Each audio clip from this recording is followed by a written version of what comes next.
It's not like we're gluing audiophile rocks to speaker cables here. I have the Fozzy ZA3 here. It's equipped with NE 5532 op-amps. In most regards, a fine op-amp, could basically be considered an industry standard. I also have these Burson V7 Op-Amps, which is a discrete op-amp. As op-amp swapping has gained more popularity and is even considered as a feature at this point, I'd like to cover some of the basic for those who want to experiment with these. I won't claim to have golden ears or the ability to taste sounds today. I'll leave that one up to the experts, but I do believe I've witnessed how these can change the sound. The term change is the key. These do in fact change the sound, but a change can realistically go either way. With these, it's not a crazy swing in either direction, but to my ears, it's a good change. To your ears, that's an entirely different topic. This might be exactly what you're looking for in many cases, but others may want to pass on it. I think the most relatable way to think about this might be how some people love tube amps. Nothing else provides that sound that particular crowd is looking for, but another user just doesn't get it and prefers more of a Class D sound. No right or wrong here. Some people chase a flat frequency response and others love the V or U shape, as they find it to be more of a fun sound.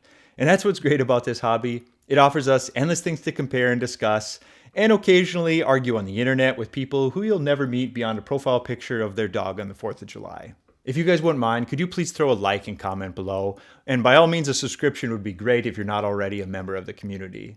Lots of great content on the way, including wrapping up the series for the new CSS speaker build I've linked here. Thanks guys, I really appreciate it. So a tricky topic with these is the price. For example, the ones we're looking at today are $169 for a pair. That's more than the amplifier we're putting these in today. But if you like to tinker, or if you're into tube rolling, things like that, or just possibly trying to get the absolute most out of your budget amp, this might be the way to go. But I just wanted to bring that up so that we're on the same page. If you would install a pair of these in a ZA3 like this one, and it brings a new level of dynamics, clarity, and accuracy like they mentioned in the promo, the price honestly likely won't bother you. To be honest, knowing most of my viewers are audiophiles, we've all likely paid more for less at some point, but let's get into how to actually replace these and just some of the general things to look for before wrapping this up and sharing my thoughts. Let me pull you aside for just a minute to talk about a really useful product from today's sponsor, the xCool Ultra Slim Magnetic Power Bank.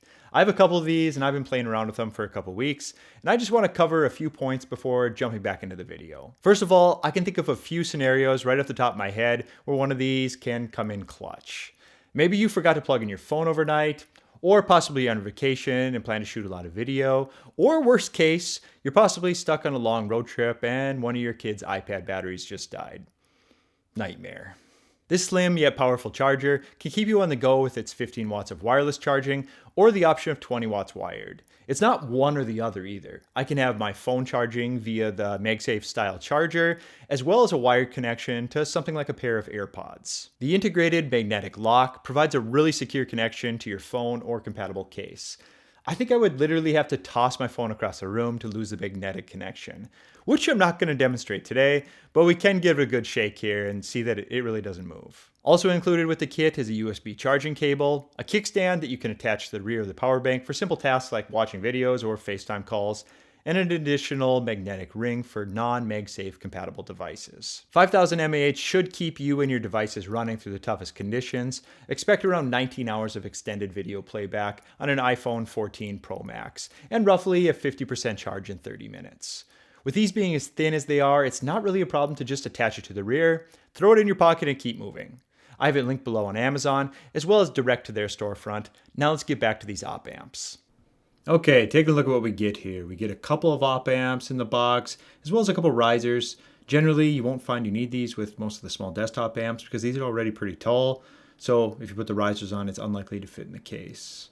You can take a look here and you see a nice little heatsink on these.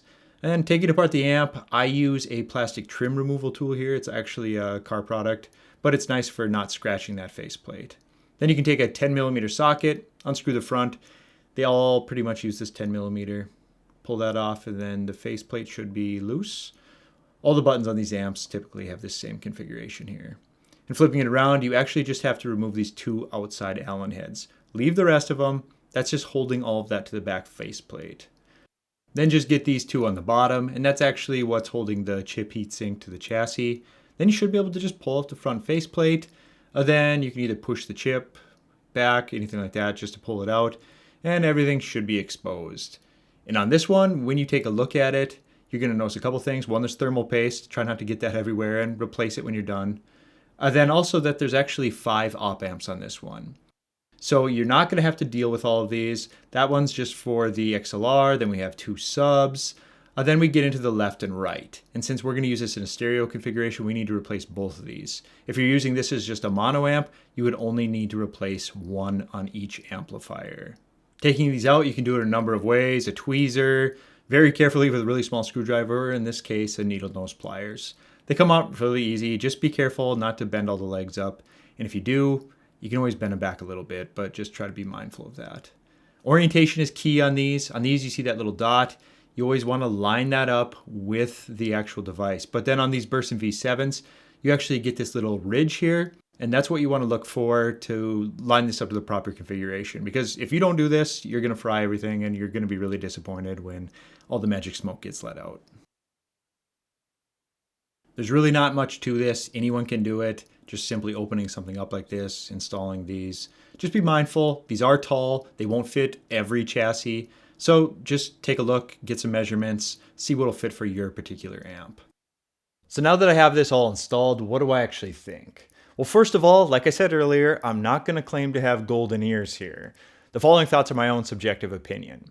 I swapped back and forth a number of times between the stock amp and the Burson Upgrades amps, and I did hear a difference.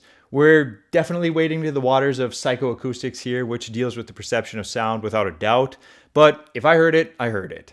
I feel like describing the changes and putting it into words can be a bit challenging on something like this without going into all of the flowery terms and leading people down a road of extreme expectations. I'm not really about that. The whole every product is the next best thing can be really tiring when you're doing reviews like this. I enjoyed this particular change. The best way to describe what I perceived was a more open sound. I thought the amps sounded really good after the change, honestly. I didn't think they sounded bad prior to the install either. But this was just a bit different. As I mentioned earlier, there isn't a problem saying that you hear a change, but that particular change wasn't for you.